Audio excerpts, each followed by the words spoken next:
Hey gals, welcome back to Binge-Free Bestie, the podcast where we ditch diets, break free from binge and emotional eating, and finally make peace with food and our bodies. I'm your host, Nick Garbedia. I'm a registered therapist who's been there herself. Binge eating, body shame, the whole exhausting cycle. I know it inside out. But here's the good news. Food freedom is totally possible, and my food freedom method is how you will get there. Every week on the potty, I'm going to be sharing real evidence-based tools from my therapy practice and my own recovery to help you to break up with binge and emotional eating and build a calmer, more empowered relationship with food. So, if you're done with the diet cycle and you're ready to reclaim your energy, your confidence, and your life, then you're in the right place. Hey, welcome back, Bestie. If you've been listening to the show for a while, then you know that I'm someone who has been in the pit of a binge hangover probably more times than I can count, right? So today we're going to be getting into something that I think that is one of the most important topics in this entire space, something that's going to be super helpful if you have been in that binge pit of despair many times over too. So we're going to be talking about what do you actually do the morning after a binge. So I'm not going to be saying what you need to eat to reset. We're not going to be talking about how to detox or clean up your act. And we're not going to be talking about how to get back on track with your diet. None of that. And I think you would know that if you've been around for a while. But we're going to be talking about what you need to do in your body, in your head, and in your day when you wake up and your brain is already starting to scream at you about what an absolute screw up you are. What a mess this is. So if that binge pit sounds familiar, then yeah, we're going to be going there. So let's start with the theme though, because I want you to feel seen before I say anything else. So maybe you wake up and it hits you before you're even fully conscious.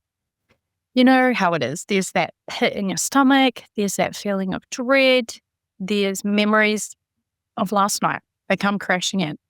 Or maybe there's wrappers around you, wrappers around the bed, wrappers on the couch, leftovers on the bench.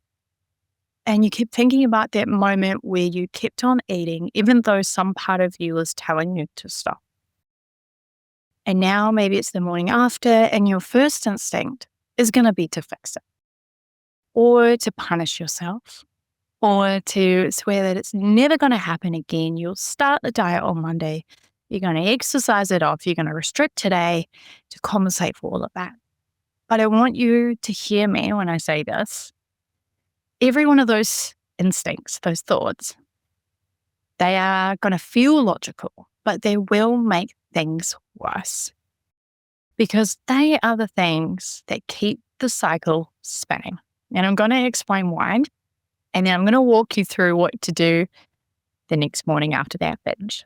So, what is happening physiologically the morning after a binge? Your body is actually not generally in a crisis, right? I know it feels like a crisis, but your body is actually doing something pretty remarkable.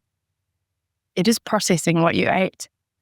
It is managing your blood sugar fluctuations. It is doing its thing. Your digestive system is working. Your nervous system may even be coming down, which was probably in a bit of a state of hyperarousal or shutdown that night before. And right now, even if your cortisol is still a little bit elevated and maybe your nervous system is still a little bit dysregulated, you're a bit wobbly.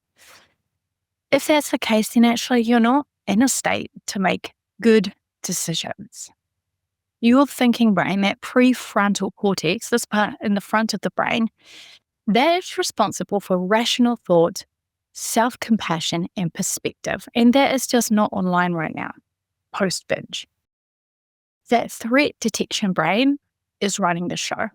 And that is why you're having those really self-critical thoughts and why they feel so true and so loud and so urgent. I mean, that voice in the morning after a binge says things like, oh, you're so disgusting. Why don't you have any willpower?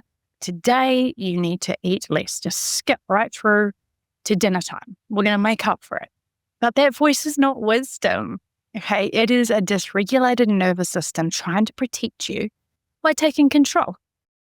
And the way that we respond to that voice the morning after a binge is going to be everything. Here's another thing that I want you to understand, and that is that a binge is not a moral failing, it's not a character flaw. It is a very predictable biological response to restriction, to stress, to unmet emotional needs.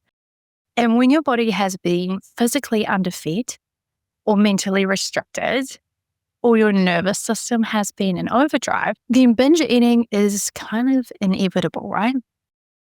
So waking up the morning after and treating yourself like you have committed a crime is treating a symptom as a moral failure. And that framing, that shame framing, is the very thing that is going to set up your next binge.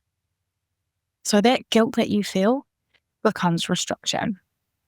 And that restriction becomes deprivation. The deprivation becomes the next binge. So you can see that cycle there, right? We have got to interrupt it. And the time when we can do that is the morning after. It is a really, really powerful leverage point. So what can you do? You understand now why this is kind of a golden hour for you. It doesn't have to be a pit of despair. So what I'm going to do is I'm going to take you through this in 3 layers. We're going to talk about things to do with your body, then your mind, and then your day. So let's start with body, layer 1. The very first thing that I want you to do when you wake up after a binge is to regulate your nervous system. And I want you to do this before you do anything else. I really, really mean this.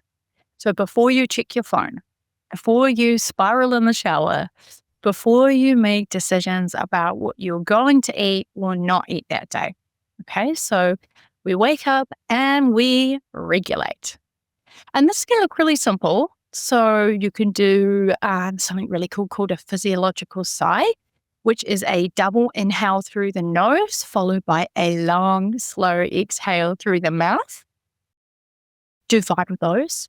If you do 5 of those physiological sighs, you're going to feel your nervous system really, really shift. You could also do, say, like 30 seconds or 1 minute of somatic shaking, which is essentially jumping around, looking like a bit of a crazy lady. We're going to shake out the arms, shake out the legs, shake out all of the limbs, and you're letting your body discharge some of that residual stress. Or if you just want to do something a bit more simple, do a grounding exercise. So press your feet into the floor or orientate yourself by naming 5 things around you that you can see. Okay, these aren't woo-woo. Maybe they sound a bit woo-woo. Maybe they sound a bit strange. But these are evidence-based tools that will shift your state from sympathetic overdrive, which is that fight or flight mode, and back towards the ventral vagal state, which is when we're feeling really nice and calm and we're connected. We're capable of actually thinking clearly. Okay, so when you're thinking clearly, when your nervous system is regulated, you get access to kind of this leveled up version of yourself, okay? This part of your brain, the prefrontal cortex, is back online, and you're going to be able to have a bit of perspective, okay? So before that shame spiral gets momentum, we're regulating first. Okay, so second thing that we're going to do for our body is we're going to eat breakfast. Now, I know your brain is going to tell you that you shouldn't and you don't need breakfast. It's going to say, well, you already ate so much last night, you don't need anything for a week. Okay, your brain is going to say, black coffee until lunch, or I'll just have something very small, just have 1 apple. Don't listen to that voice. That voice is restriction. And restriction, as we have established many times on this show, is a direct line back to a binge. So here's what happens when you do skip breakfast, just so you can really consolidate this idea. So if you skip breakfast after a binge, your blood sugar, which is probably already all over the place, is just going to drop further. Then your body is going back into that scarcity mode, that semi-starvation. Cravings will amplify. Your nervous system, which is already feeling a bit wobbly, is going to get more dysregulated. And then by mid-afternoon, you're not eating anything. You're just white-knuckling through it. This urge to binge is going to be back and it's going to be stronger than the night before. So then you're going to blame yourself. You're going to think, gosh, I'm so weak and lazy. Here I am binging again. Okay. That is not a you problem. It is a you didn't eat breakfast problem. So eat breakfast and eat a real breakfast. I mean, protein, something satisfying, something that your body can actually use to fuel it. Now, it doesn't need to be huge and it doesn't need to be perfect. It just needs to be something. And I don't mean just an apple. Please try and have some carbs and some protein, okay? It's one of the most important things that you can do the morning after a binge. Have your brekkie, return to your regular, adequate meals for the rest of the day. We're not eating less, not eating cleaner, just make sure that we are continuing to show our body that our body can trust us. And I want to say something about physical sensations that you might be feeling in your body, because a lot of people post-binge in the morning, you might be a bit bloated, maybe your tummy is uncomfortable, maybe you're still feeling really full. Those feelings are definitely real, and you are feeling uncomfortable, right? You are feeling distressed, okay?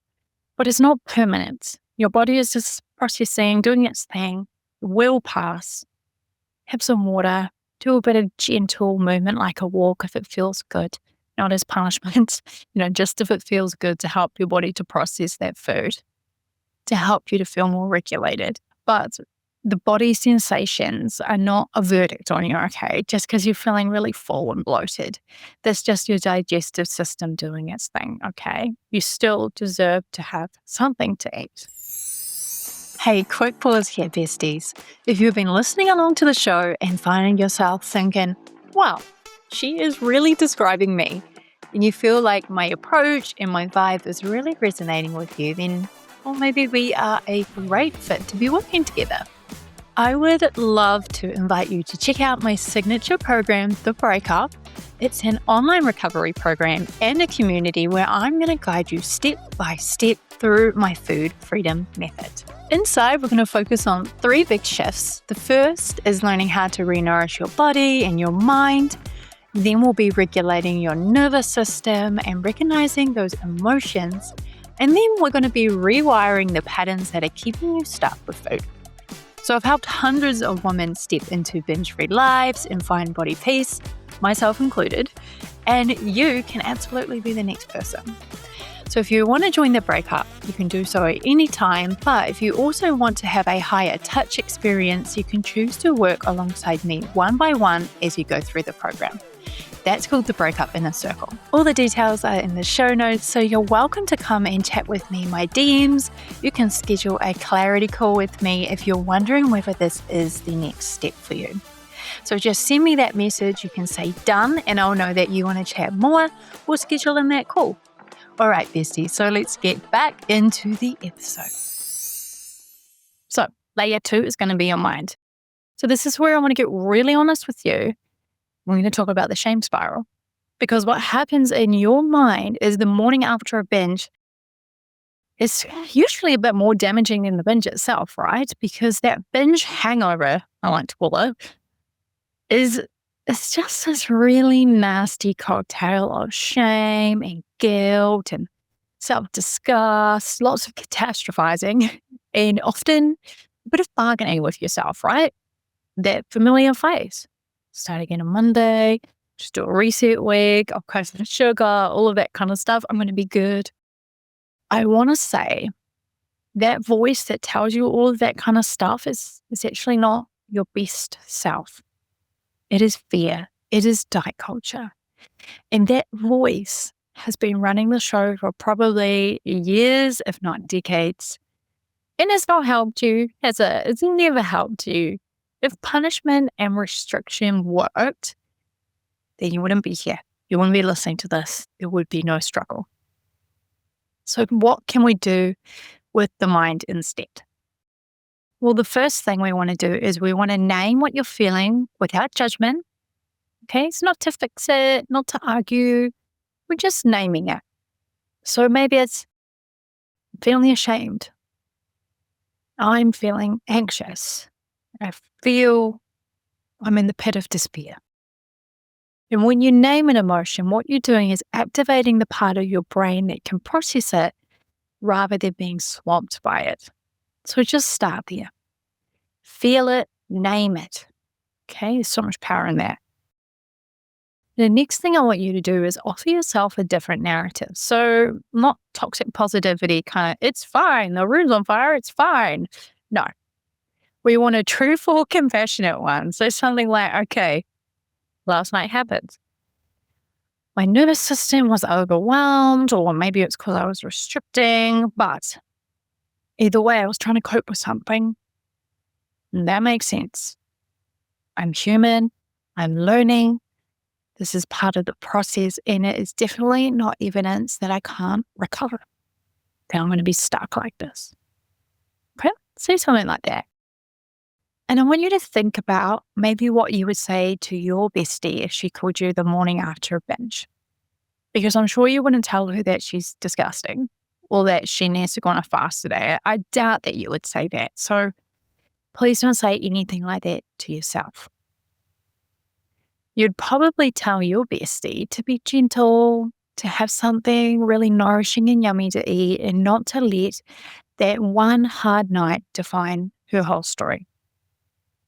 You deserve that same kind of response from and to yourself. Okay, and now let's talk about your mind a little more. So the third thing I want you to do for your mind is to get curious and not critical.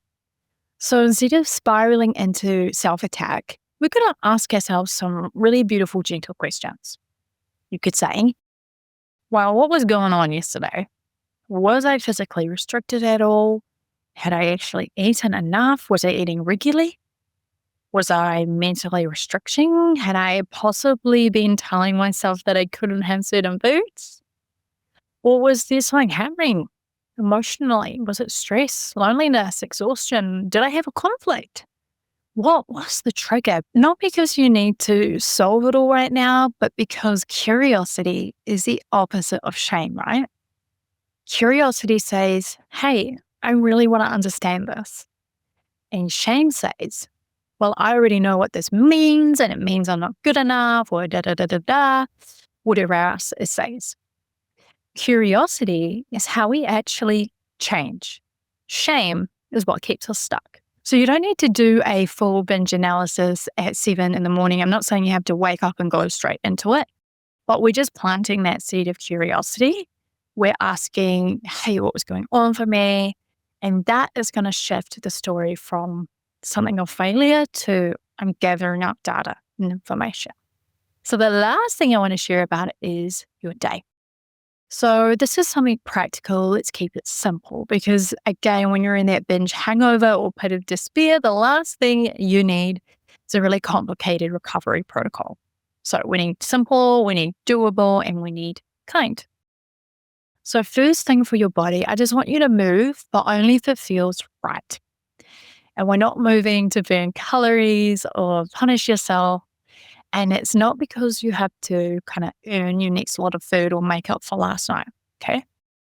So if you want to, do a gentle walk, a stretch, just a bit of movement. Again, like I said before, fresh air movement is going to help with that digestion. It's going to help you feel more grounded and just come back home to yourself. And remember, when you move from a place of care, that is going to feel totally different than movement that comes from punishment. So we're going to learn how to regulate our nervous system rather than dysregulating it further by being like, well, I have to do 100 burpees this morning, right? So just check in on your motivation if you are choosing to move. Next thing, I want you to just watch out for that all or nothing thinking because that's going to derail your whole day. So that's the one where your brain says stuff like, well, gosh, I really wrecked it last night, so I might as well just eat crappy today as well. Or you might say, oh, well, I already messed up my healthy eating streak, so this week's ruined. I'm going to eat everything in the cupboard. Okay, that is your binge brain talking. You can see how it's very all or nothing. It is not helpful. Okay, one difficult evening is not going to contaminate your entire day or your entire week. Okay, every meal is an opportunity for kind of a fresh start. And I don't mean like Monday fresh start or January fresh start because we know what those vibes are, right? It is okay, I did that last night, but I'm still going to have a normal lunch. I'm still going to have a normal dinner. I'm just going to move on with my life. Okay. I want you to do something for yourself post binge that is genuinely kind. And I mean genuinely, not as a distraction from the shame, but as a real act of care. So it could be a beautiful bath, calling a friend, maybe sitting outside with a coffee for 10 minutes, sit in the sun, watch something that you love. Do you have a comfort TV show? Mine is Charmed, maybe Gilmore Girls, you know? Do something nice for yourself because you've just had a hard experience and your nervous system needs safety and connection and pleasure and not more punishment. So just do something nice for yourself. That is medicine for your nervous system that has just been absolutely through it. And a side note there too is just don't isolate yourself.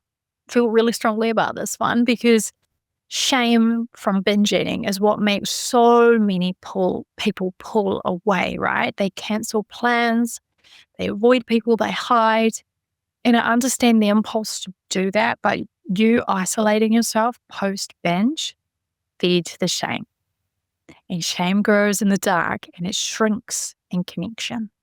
So if you can, just find someone you love, someone you feel safe with, be around them, just be around humans. Even just go to the cafe and just have that buzz of community around you. It's going to make you feel so much better. And last thing that I want you to do for your day is please don't weigh yourself. I know that urge might be there and there might be, that urge to assess damage, to know the number, to punish yourself with data. But the weight in the morning after a binge just reflects things like water retention, food volume in your body, your digestive system is processing all of that stuff anyway. So it's not actually going to reflect a change in your actual body composition. And it's definitely not going to reflect your worth. And if you step on the scale, I can almost guarantee you it's going to just extend that shame spiral significantly and it's going to potentially set off that restrict binge cycle all over again. So just leave those scales alone because the day after a binge is not the right day for that data collection, okay? It is a day for recovery and self-compassion. Now, I want to speak to one more thing before we wrap up today, something a little deeper, because I think there's something important that maybe some other content around the morning after a binge can sometimes miss. So a single binge is not the problem. And I really mean that, okay? One binge in the context of any recovery journey, it's actually not a catastrophe. It's information. It's data. So it is your body and your nervous system communicating something that was maybe going unheard. So the cycle that we want to break is not actually the binge itself. It's the binge followed by the restriction, followed by the shame, followed by more binging. That's the loop. And so the morning after a binge, when you're in the pit of despair, when you've got that binge hangover, that is the chance to either step off that loop or get back onto it. But when you eat your breakfast, you're stepping off the loop. And when you speak kindly to yourself, you're stepping off the loop. Or when you stay curious instead of really critical, or off the loop. And when you live a normal day without punishing yourself, you're stepping off the loop. So every single one of those choices is really quietly dismantling the cycle from the inside. And I know that these things can feel small when you're in the thick of it, when you're in the thick of that shame and the thick of that discomfort. And I know it can feel like not enough, like you're not doing enough. You should be doing more. You should be fixing more, working harder. But really the truth is just that healing, real healing is about being gentle and taking your time. And recovery from binge eating is just going to be built on lots of little moments like this over and over again, where you're just choosing, okay, I'm not going to punish myself this time. I'm going to keep going. Okay? It is a hard thing to kind of accept that it's just lots of these little moments and eventually these little moments will get further and further apart. But that is what healing looks like. I mean, I've been binge free since 2019 and I did not get there through restriction or punishment or by waking up and swearing to do better. I got there by doing exactly what I've just described to you. So eat your breakfast, be kind, get curious, live the day, don't hide in the duvet, don't isolate, and just keep doing that. That is probably the most unsexy recovery protocol you might have heard, but it works. And I'm telling you it works because it did for me and it does for the women I support. And if you're listening to this the morning after a binge, just know that I see you. I've been where you are. You were not a lost cause, okay? Last night is not your whole story. You are someone who is learning how to heal her relationship with food, and that's just not going to be linear, never will be. That's okay. That is actually really okay. So I hope that's been helpful. And if this has resonated with you, if it has been handy, share it with someone else who you might think need it, or save it, or leave me a review. This is one of those episodes that could really shift the dial for someone. And that's exactly why I do this. So I hope it's going to shift the dial for you. I love that you have been here with me today, Bestie. It's been awesome spending this little bit of time with you. I will see you next week. All right, Besties, that's a wrap for today. If you want to go deeper, check out the links in my show notes. You're going to find free resources, ways we can work together, and more details on my signature program, The Breakup. This is your roadmap to help you to break free from binge and emotional eating for good. If this episode has helped you, please hit follow or subscribe so you don't miss the next one. And if you're feeling extra kind, leaving a quick review really helps this podcast to reach more women who need it. Take care of your beautiful self, Bestie, and I'll see you in the next episode. Ciao.